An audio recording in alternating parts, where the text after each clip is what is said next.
Hi everybody, this is a video for students that is going to show you how to create and participate in a discussion board. So the first thing that you want to do when you know that you have a discussion board posting due in a particular week in an online or blended course is to go here to the left hand side to this display board and click on discussion board.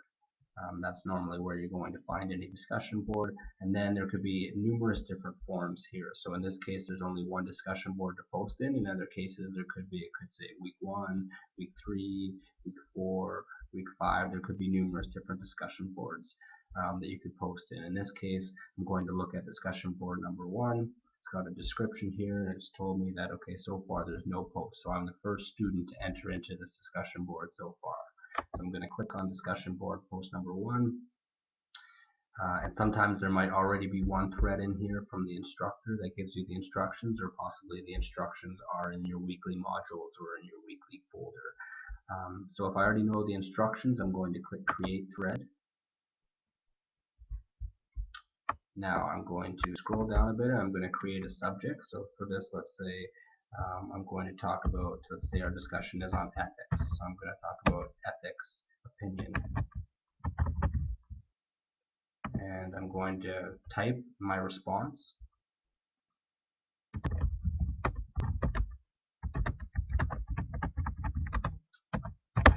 And I'm going to fill out my entire posting. So if it asks for 250 words, if it asks for 300 words, 100 words, whatever it asks for, I'm going to create that. Normally what I would recommend students do is to create your discussion response in Notepad first. So open up Notepad.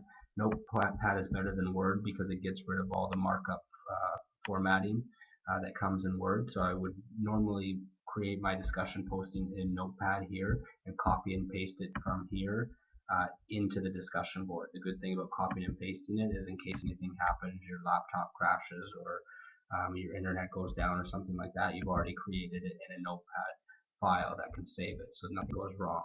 And as I said, if you do it in Word, it's going to put all this formatting stuff that'll change the format of it. So the best thing to do to get rid of that formatting is to create a notebook.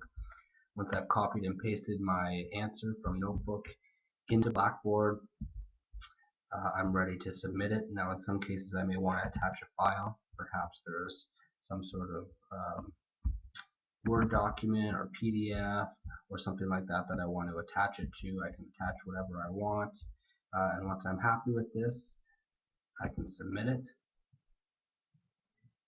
and now I can see my thread is created here. So I'm the one thread in this discussion forum, and now people can reply to me. So how you would reply is normally if there was somebody else, and let's say this wasn't me as the author, let's say another student had come in here and had created a thread, I would click on their thread and I would read what they said, and they said, okay, Mark Dorsey says that this is his opinion on ethics.